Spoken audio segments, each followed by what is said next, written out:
So very good morning my dear students. आज का discussion start करते हैं with a native American proverb. Native American proverb है we do not inherit the earth from our ancestor, we borrow it from our children. So ये जो coat है simple coat है। इस कोट में बेसिकली बताया गया है कि जो अर्थ है बेसिकली हम समझते हैं कि अर्थ क्या है, हमारे जो है उपभोग के लिए बनी है। जितने भी रिसोर्सेज हैं, जितने भी इस पे मटेरियल्स हैं, सब जो है ह्यूमन कंजम्पशन के लिए है, प्रेजेंट जनरेशन के लिए है। लेकिन एक्चुअली में ऐसा है नहीं। हमने ये जो अर्थ है इसको एज अ केयर टेकर के रूप में जो है रिसीव करा है। केयर टेकर किसके? केयर टेकर अपने फ्यूचर जनरेशन के लिए। सो आई होप इस कोट का जो मीनिंग है वो समझ आ गया होगा। बेसिकली ये जो कोट है ये एक रिमाइंडर है कि we have some kind of responsibility to protect and preserve our environment. तो आई होप इस कोट का जो मीनिंग है बहुत ही रिलेवेंट है हमारे आज के डेली डिस्पैच डिस्कशन से। आज के डिस्कशन में we will discuss about climate change. Climate change आप सभी को पता है एक रियलिटी है। तो क्लाइमेट चेंज से रिलेटेड और इंडिया पे इसका क्या इफेक्ट पड़ता है वो चीज़ हम देखेंगे। Then we will discuss about what is CPR. CPR ये क्या चीज़ होती है। Then we will discuss about हमारा जो करंट क्लाइमेट प्लानिंग है, इंडिया की जो करंट क्लाइमेट प्लानिंग है वो हम डिस्कस करेंगे। देन ग्लोबल जो ट्रेंड है उनको डिस्कस करेंगे एंड देन वे फॉरवर्ड। तो इसी डायरेक्शन में हम आगे बढ़ेंगे और ये जो डायरेक्शन है डेफिनेटली हमें जो हमारे जो नॉलेज पूल है उसको एनहेंस करने में हमारी हेल्प करेगी। So let's start our discussion. Climate change, जैसे कि अभी तक समझा जाता था कि जो है climate change is not a reality, but ऐसा नहीं है। क्लाइमेट चेंज अब इतना ज़्यादा दूर नहीं है जितना ज़्यादा दूर लगता था। इसके जो इफेक्ट है वो इंडिया अब फेस करने लग गया है, जैसे हाई टेम्परेचर, जैसे अनप्रिडिक्टेबल मॉनसून, जैसे बहुत ज़्यादा इंटेंस डिजास्टर। अब एक चीज़ यहाँ पे थोड़ा सा समझते हैं रुक के कि जो क्लाइमेट चेंज है इसका इफेक्ट इंडिया पे कैसे होगा। देखो हाई टेम्परेचर, राइजिंग टेम्परेचर से क्या होता है, अब इंडिया जो है एक पेनिनसुलर कंट्री है। राइजिंग टेम्परेचर से क्या होता है कि वो जो पेनिनसुलर कंट्री है तो यहाँ से साइक्लोन्स वगैरह आते हैं और यहाँ पे हिट करते हैं। तो हमारी social life, economic life, political life, ये तीनों चीज़ जो है हैम्पर करता है राइजिंग टेम्परेचर। सिर्फ इतना ही नहीं, इस राइजिंग टेम्परेचर से क्या हो रहा है, इस राइजिंग टेम्परेचर से जो हमारे ग्लेशियर्स हैं, थर्ड जो पोल है वो मेल्ट हो रहे हैं। इसकी वजह से क्या हो रहा है, जो हमारी रिवर्स है, पेरेनियल जो रिवर्स है जो हमारी ग्लेशियर से आती है वो बहुत ज़्यादा जो है अपने साथ जो है पानी लेके आ रही है। प्लस उसके साथ क्या हो रहा है, हमारा जो अनप्रिडिक्टेबल मानसून है कभी जो है ज़्यादा आ जाता है कभी कम आ जाता है। उसकी वजह से हमें फ्रीक्वेंटली इंडिया के अंदर फ्लड देखने को मिलती है। तो फ्लड का भी social, economic and political consequences होता है। प्लस ये जो अनप्रिडिक्टेबल मानसून है, आपको पता होगा कि हमारे इंडिया के अंदर अराउंड 50% जो पॉपुलेशन है they are engaging in the agriculture practices.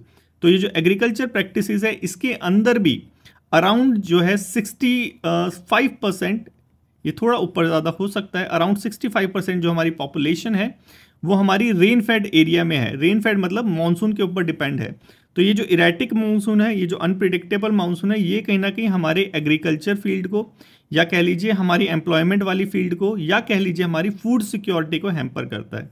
तो ये जो है एक ब्रॉड लेवल पे कॉन्सिक्वेंसेज इंडिया को देखने को मिल सकते हैं। इसके अलावा जो है हीट वेव हो गया, अर्बन हीट आइलैंड इफेक्ट हो गया, या फिर लैंड स्लाइडिंग की प्रॉब्लम हो गई। ये सारी चीज़ें जो छोटी मोटी प्रॉब्लम है वो भी हम साथ साथ देखते रहते हैं क्लाइमेट चेंज की वजह से।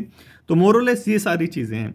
अब वर्ल्ड बैंक भी अपनी रिपोर्ट में इसी चीज़ों को बोलता है कि 80% जो इंडियन पॉपुलेशन है they are at the high risk of climate related disaster. क्यों? क्योंकि हमने यहाँ पे सारी चीज़ देख ली इसलिए, राइट। अब इसके एग्जाम्पल है फ्लडिंग। नॉर्थ ईस्ट में हम फ्लड को देखने को मिलता है। हमें जो है सेंट्रल इंडिया में क्रॉप फेलियर या कह लीजिए ड्रॉट देखने को मिलता है ड्यू टू हाई हीट। अब ये जो चीज़ें हैं ये ऐसा नहीं है कि ये सिर्फ लोकल प्रॉब्लम है। लोकल प्रॉब्लम नहीं है। लेट्स से कर्नाटका के अंदर कोझिकोडे के अंदर जो है लैंड स्लाइडिंग आई है, ये अगर हम सिर्फ लोकल प्रॉब्लम समझे तो ये चीज़ सही नहीं है, क्योंकि ये जो चीज़ है हमारी ओवरऑल इंडियन इकोनॉमी को, हमारी हेल्थ को, हमारी नेशनल सिक्योरिटी को हैम्पर करती है। ठीक है, वो हमने यहाँ पे थोड़ा बहुत समझ भी लिया। आई होप ये समझ आ गया होगा आपको। देन वी विल डिस्कस अब ये सीपीआर क्या होता है। देखो सीपीआर होता है क्लाइमेट फिजिकल रिस्क, कि क्लाइमेट चेंज की वजह से जो है क्या क्या रिस्क है हमारी इंडिया को, उसे कहते हैं सीपीआर, क्लाइमेट फिजिकल रिस्क। देखो अब इसके अंदर क्या क्या चीज़ें आती हैं, इसके अंदर दो चीज़ें आती है। एक होता है एक्यूट इवेंट्स। एक्यूट इवेंट जैसे एक साथ आ जाते हैं, जैसे फ्लड आ गई, हीट वेव आ गई, साइक्लोन्स आ गए, एक है एक्यूट इवेंट। और एक होते हैं क्रॉनिक स्टेट जो लॉन्ग टर्म इफेक्ट देते हैं, जैसे मानसून पैटर्न चेंज हो गया, ड्रॉट आ गया, तो इससे जो है हमारी एग्रीकल्चर फील्ड और फिर वहाँ पे एम्प्लॉयमेंट वाला जो है एरिया डिस्टर्ब होता है। तो जो हमने अभी डिस्कस करा था वही चीज़ यहाँ पे बता रखी है। क्लाइमेट फिजिकल रिस्क को भी 2 पार्ट में डिवाइड करा जाता है। अब इसके अंदर डिपेंड करता है कि जो क्लाइमेट फिजिकल रिस्क है, अब ये रिस्क कितना बड़ा है छोटा है कैसे डिपेंड होगा हैजार्डस के ऊपर, कि जो एक्चुअल हैजार्डस है, एक्चुअल जो डिजास्टर आ रहा है वो क्या है, फ्लड है, साइक्लोन है, एक्सपोजर पे कौन है, कहाँ पे आ रहा है, सिटीज़ में आ रहा है, फार्म्स में आ रहा है, बिजनेसेस के ऊपर आ रहा है, और वनरेबिलिटी मतलब कि कौन कौन लोग हैं जो बहुत ज़्यादा मोस्ट वनरेबल पीपल है। जैसे जब हीट वेव की हम बात करते हैं, हमने एडिटोरियल डिस्कशन भी करा था हीट वेव के ऊपर। हीट वेव के लिए जो सबसे ज़्यादा जो वनरेबल कम्युनिटी है वो है कौन, जो पुअर पीपल है, जो रोड स्ट्रीट जो ड्वेलर्स हैं, जो रोड पे रह रहे हैं, और सबसे कम कंट्रीब्यूशन उनका ही होता है। और हमने एक आइलैंड वाला देखा था, सिड वाला, आपको याद भी होगा। तो उसके अंदर भी यही चीज़ मैंने डिस्कस करी थी कि जो स्मॉल आइलैंड्स हैं उनका सबसे कम कंट्रीब्यूशन होता है, लेकिन सबसे ज़्यादा जो इफेक्ट है क्लाइमेट चेंज का, सबमर्जेंस, ठीक है, उनको देखने को मिलता है, क्योंकि वो जो सिंक हो रहे हैं उनके आइलैंड्स। तो आई होप ये समझ आ गया होगा कि CPR क्या चीज़ होती है। देन वी विल डिस्कस कि क्लाइमेट चेंज प्लानिंग इंडिया की क्या है और उसके साथ प्रॉब्लम क्या है। देखो, प्रॉब्लम सबसे पहले अगर क्लाइमेट प्लानिंग की बात करें तो इंडिया के अंदर जो मेजर प्रॉब्लम है कि हमारे यहाँ पे जो है एक सेंट्रलाइज प्लानिंग नहीं है। डिपार्टमेंट्स अलग अलग जो है वो प्लानिंग कर रहे हैं, साइलोज के अंदर हमारे यहाँ प्लानिंग होती है, वो मेजर प्रॉब्लम है। यही चीज़ यहाँ पे बता रखी है, India do not have a single unified system जो कि इन सब चीज़ों की प्लानिंग कर सके। अब जो हमारी एजेंसीज़ हैं, अब जो हमारे इंस्टीट्यूशन हैं, IIT गांधीनगर हो गया, IMD हो गया, NIDM हो गया, ये अलग अलग काम कर रहे हैं, साइलोज के अंदर काम कर रहे हैं। यहाँ पे लेट्स से कि NIM हो गया, national institute of disaster management काम कर रहा है, यहाँ पे IIT गांधीनगर काम कर रहा है, लेकिन साइलोज के अंदर अलग अलग काम कर रहे हैं, इनका जो है कोलैबोरेशन नहीं है। ग्लोबल लेवल पे देखें तो इंडिया जो है ग्लोबल क्लाइमेट मॉडल को भी यूज़ करता है, लेकिन ये जो ग्लोबल क्लाइमेट मॉडल है ये लोकल क्लाइमेट जो रियलिटीज़ हैं उसको कैप्चर करने में इनसफिशिएंट है, ठीक है। तो यहाँ पे लोकल लेवल का सॉल्यूशन जो है हमने लोकल लेवल के डेटा बेस पे ही जो है लाना पड़ेगा। हमने कल भी देखा था शायद, डेटा रिलेटेड जो पॉलिसीज़ हैं हमारे यहाँ पे नहीं होती, वो कैसी होती है, जस्ट जो एक्सपीरियंस बेस्ड होती है। तो यहाँ पे यही मेजर प्रॉब्लम दोबारा से देखने को मिल रही है कि हमारे यहाँ पे लोकल क्लाइमेट जो रियलिटीज़ है उसको कैप्चर ही नहीं किया जाता। इसी की वजह से क्या है, पुअर कोऑर्डिनेशन होता है, रिएक्टिव पॉलिसीज़ आती है। रिएक्टिव पॉलिसीज़ का मतलब है कि जब कुछ हो जाता है तो उसके बाद जो है हम पॉलिसीज़ लेके आते हैं। तो प्रोएक्टिव होनी चाहिए रिएक्टिव की जगह, और लिमिटेड प्रिपेयर्डनेस है। अब अगर ग्लोबल ट्रेंड की बात करें और इंडिया का क्या रिस्पॉन्स है, उसमें देखेंगे कि वर्ल्ड वाइड जो है क्लाइमेट रिस्क से रिलेटेड जो रिपोर्ट है वो भेजना मैंडेटरी है। RBI ने अपनी फाइनेंशियल रूल्स के अंदर क्लाइमेट रिस्क को भी इंक्लूड कर लिया है। ग्लोबल स्टैंडर्ड है जो इंडिया भी फॉलो करता है, वो उसको उस ग्लोबल स्टैंडर्ड का नाम क्या है, IRFS SISSB S2, ठीक है। अब लेकिन प्रॉब्लम क्या है कि हम जो है ग्लोबल स्टैंडर्ड को फॉलो भी करते हैं, ट्रेंड को भी फॉलो कर रहे हैं, लेकिन मेजर जो प्रॉब्लम है इस एरिया के अंदर वो है कि हम जो पैसे खर्च करते हैं वो मिटिगेशन पे खर्च करते हैं। मिटिगेशन मतलब जो है जड़ से उसे ख़त्म कर देना, ठीक है। जैसे सोलर एनर्जी, अब हम कोल बेस से सोलर एनर्जी ला रहे हैं, तो हम क्या करें, क्लाइमेट चेंज जो है उसको मिटिगेट करने की कोशिश कर रहे हैं, क्योंकि उसका जो सोर्स है CO2 उसको रिड्यूस करके, ठीक है। वैसे ही इलेक्ट्रिक व्हीकल, लेकिन हमारा ध्यान होना किसकी चाहिए, एडप्टेशन की तरफ होना चाहिए, क्योंकि हम जो है फ्लडिंग की प्रॉब्लम हो गई, हीट वेव आइलैंड इफेक्ट की जो प्रॉब्लम हो गई, लैंड स्लाइडिंग की जो प्रॉब्लम हो गई, वो ऑलरेडी फेस कर रहे हैं, ठीक है। तो मिटिगेशन जो है वो बहुत लॉन्ग टर्म जो है वो लेगा, टाइम लेगा सॉल्व करने के लिए प्रॉब्लम, लेकिन जो एडप्टेशन है वो हमें एडप्ट कर देगा करंट एनवायरनमेंट की सिचुएशन से। तो हाँ, लेकिन हम क्या करते हैं, हम सबसे ज़्यादा पैसे जो हैं वो मिटिगेशन के ऊपर खर्च करते हैं, क्योंकि आपको भी पता होगा कितनी सारी स्कीम्स है सोलर से रिलेटेड, कितनी सारी स्कीम्स है, जैसे फेम हो गया इलेक्ट्रिक व्हीकल से रिलेटेड। तो ये क्या है, प्रमाण है, ये क्या है, प्रूफ है कि we are expending too much money on the mitigation but we are avoiding adaptation वाला जो कॉन्सेप्ट है। अब यहाँ पे UNEP ने भी यही बता रखा है कि जो एडप्टेशन है वो बहुत ज़्यादा इंपॉर्टेंट है। अगर हम सिर्फ $1 जो है एडप्टेशन के ऊपर जो है खर्च करेंगे, लेट्स से हीट जो इफेक्ट आता है हर बार जो है नॉर्थन इंडिया के ऊपर, तो उस टाइम पे जो है हम अडप्ट करें अपने आप को कि रूफ्स वगैरह लेके आएँ, वाटर कूलर्स वगैरह लेके आएँ, ये सारी चीज़ें लगाएं, एडप्टेबिलिटी के ऊपर ध्यान दें, तो हम $4 को सेव कर लेंगे।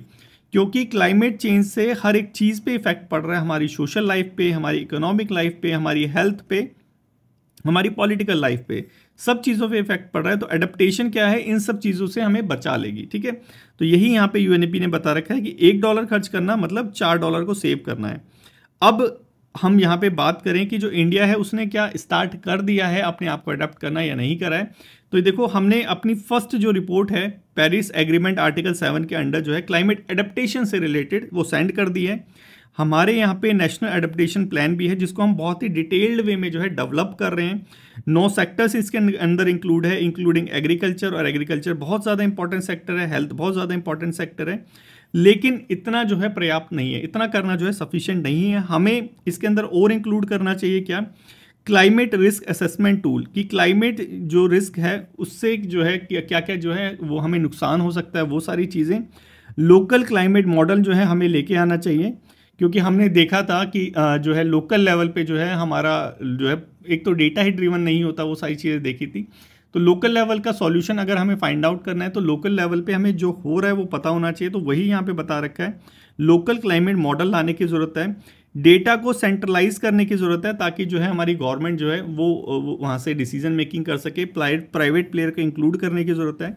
तो आपको पता चल रहा होगा कि कितने सारे जो एडिटोरियल्स है वो कहीं ना कहीं आपस में क्लब है, जैसे हमने कल देखा था डेटा ड्रिवन से रिलेटेड, तो वो भी यहाँ पे आ रहा है। अगर ये सारी चीज़ें हम करेंगे, ट्रांसपेरेंसी लेके आएंगे, डेटा ड्रिवन हमारी पॉलिसी होगी, सेंट्रलाइज जो है सिस्टम रहेगा, साइलोज के अंदर हमारे डिपार्टमेंट्स काम नहीं करेंगे, कोलैबोरेट करेंगे, तो हमारा जो एम है विकसित भारत बनने का 2047 तक, वो अचीव हो पाएगा। तो आई होप ये जो हमारा एडिटोरियल था क्लाइमेट से रिलेटेड, आपको समझ आ गया होगा। यहाँ पे बेसिकली क्लाइमेट चेंज को हमने जो है हमारे कह लीजिए इकोनॉमिक्स से, हमारे पॉलिटिकल से, हमारी सोशल लाइफ से कहीं ना कहीं कनेक्ट करा है। इसका प्योर जो इम्प्लीमेंटेशन है वो हमने देखा है। तो आई होप ये समझ आ गया होगा। आया हो तो पेपर 2 के लिए टॉपिक है, इसको लिखने का ट्राई करो। लिखने के बाद डिस्क्रिप्शन में 2 लिंक प्रोवाइड करा रखे हैं, दोनों को ज्वाइन कीजिए। पहला जो लिंक है it is related to our Telegram group, जहाँ पे you will find the you will find this PDF।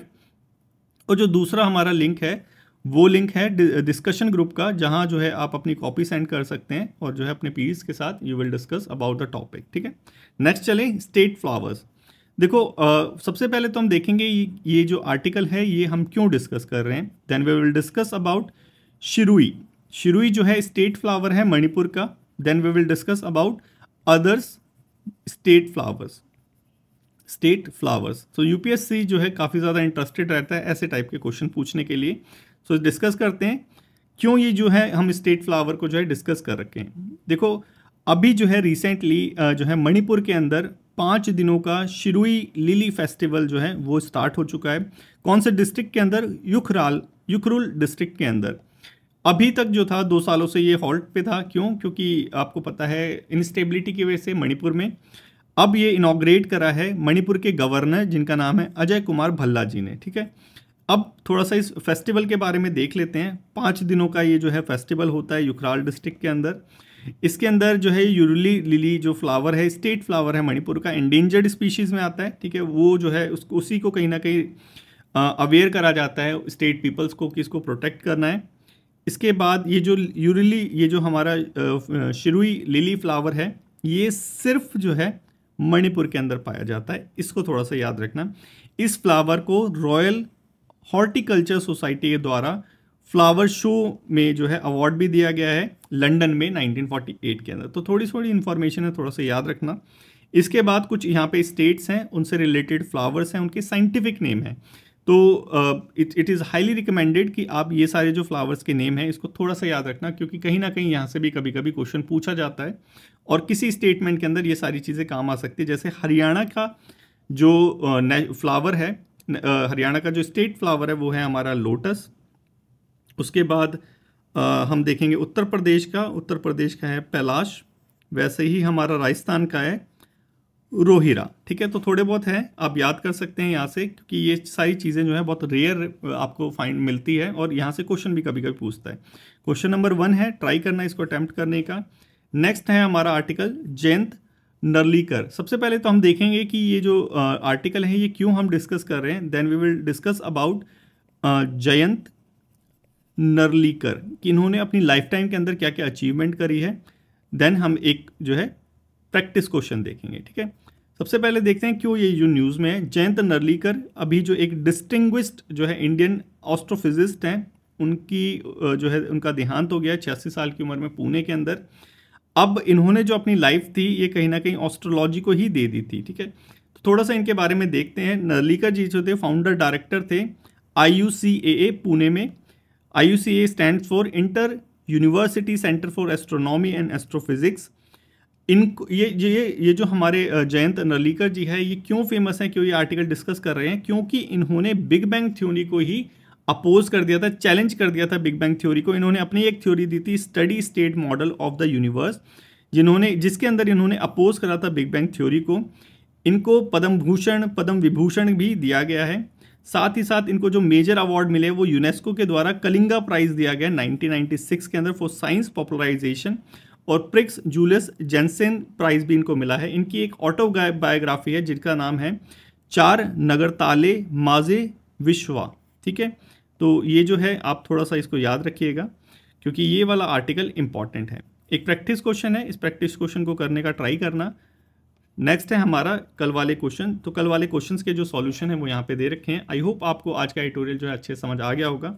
Thank you so much for today's discussion. कल फिर मिलते हैं। Take care.